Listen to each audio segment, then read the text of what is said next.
A Coluna Prestes foi o resultado do movimento de revolta política e militar que surgiu entre os oficiais rasos do Exército Brasileiro insatisfeitos com a política da Primeira República, que surgiu em 1922 pela insatisfação dos quadros militares com o governo brasileiro. Entre 1921 e 1922 foi realizada a campanha eleitoral para eleger o novo presidente que assumiria o país em 1922. De um lado, o candidato era Arthur Bernardes. Do outro lado, havia Nilo Peçanha, candidato da oposição. Durante esse processo eleitoral, a relação dos militares com o governo, o qual representava as oligarquias paulista e mineira, desgastou-se. Primeiramente, foram veiculadas cartas falsas em que o candidato Arthur Bernardes criticava membros do Exército. A relação agravou-se depois que o presidente Epitácio Pessoa ordenou o fechamento do clube militar e a prisão de Hermes da Fonseca. Essa atitude repercutiu negativamente de maneira imediata, e poucas semanas depois, ocorreu a revolta do Forte de Copacabana em 1922. Os tenentistas, como ficaram conhecidos, atuaram de maneira efetiva até 1927, e durante esse período organizaram novas revoltas em diferentes partes do Brasil, sendo uma delas a Revolta Paulista em 1924. A Revolta Paulista iniciou-se no dia 5 de julho de 1924, e foi a primeira de uma série de revoltas tenentistas que se espalharam pelo Brasil nesse ano.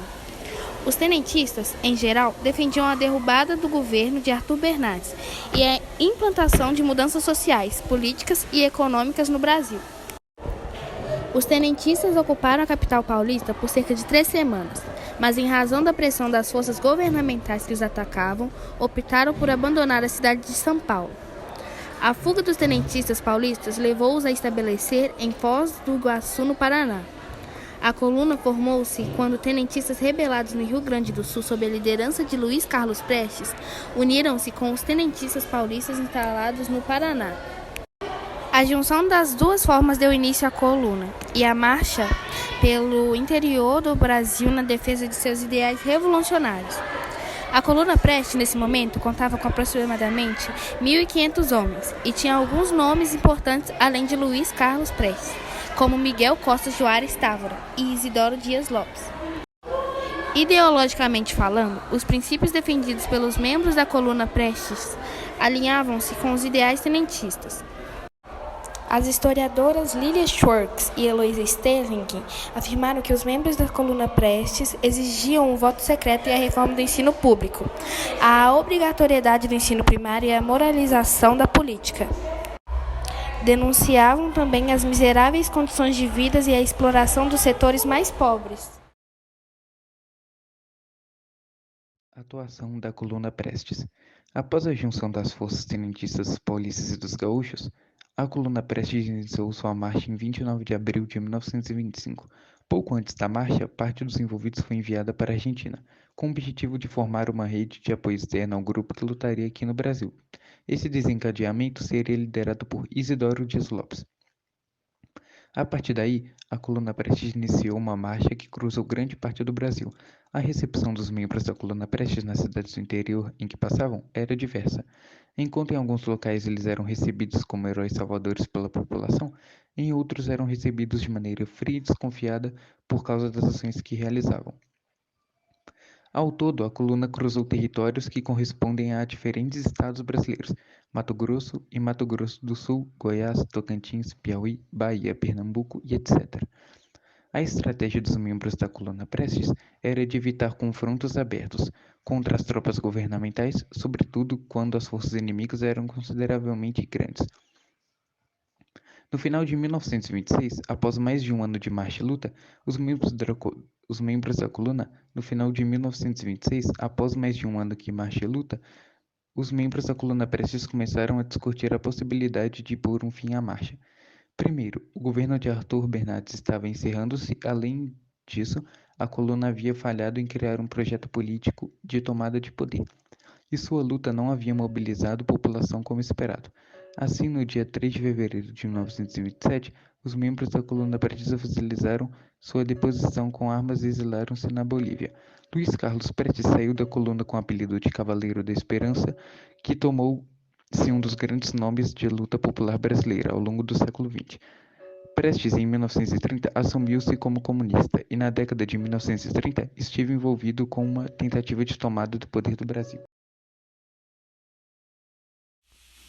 O objetivo da coluna Prestes era o voto secreto, reforma do ensino, obrigatoriedade do ensino primário e a moralização da política. Mas me diz aí, por que a coluna Prestes foi importante naquele momento no nosso país? Foi fundamental para a movimentação que posteriormente ocorreria denominada Revolução de 1930 e a chegada de Getúlio no poder, culminando assim no fim da República Velha. E por que será que o movimento Coluna Prestes recebeu esse nome? A chamada coluna Prestes, que ocorreu entre os anos de 1925 e 1927, ficou conhecida por esse nome porque seu principal líder era o militar gaúcho Luiz Carlos Prestes. Em que país o movimento se dissipou? Ao longo de 3 anos, os participantes da coluna Prestes percorreram mais de 24.000 quilômetros fugindo da perseguição dos oficiais legalistas e convocando outras pessoas a fazer parte do movimento. A falta de apelo popular dos seus líderes acabou enfraquecendo o movimento que se dissipou na Bolívia, no ano de 1927. E nessa história toda, o que realmente aconteceu com o Luiz Carlos? Em 5 de março de 1936, Prestes foi preso, perdeu o posto de capitão e iniciou uma pena de prisão que durou 9 anos.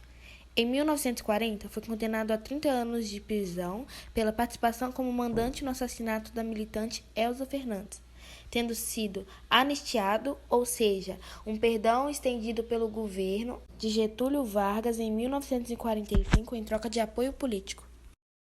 Desfecho.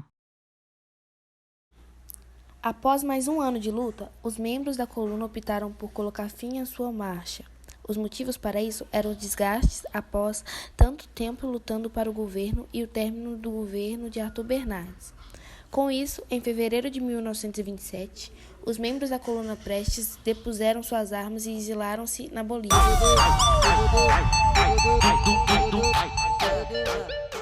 A coluna começou a marchar pelo interior do Brasil em 25 de abril de 1925.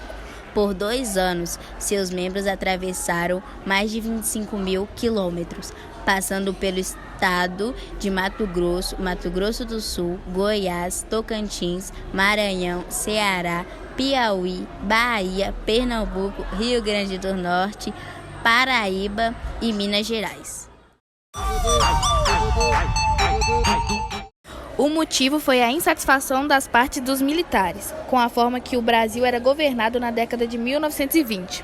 Falta de democracia, fraudes eleitorais, concentração do poder político nas mãos da elite agrária, exploração das camadas mais pobres pelos coronéis.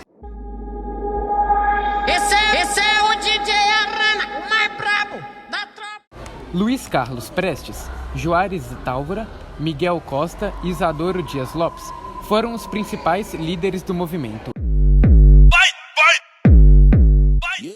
Embora não tenha conseguido derrubar o governo, a coluna Prestes foi o movimento que enfraqueceu politicamente a República Velha, abrindo caminho para a Revolução de 1930, que levou Getúlio Vargas ao poder.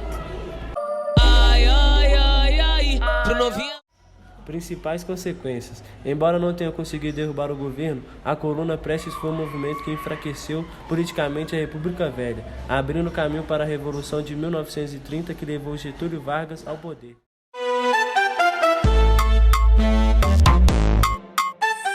A coluna Prestes foi um movimento político-militar brasileiro ocorrido entre 1924 e 1927, ligado ao tenentismo.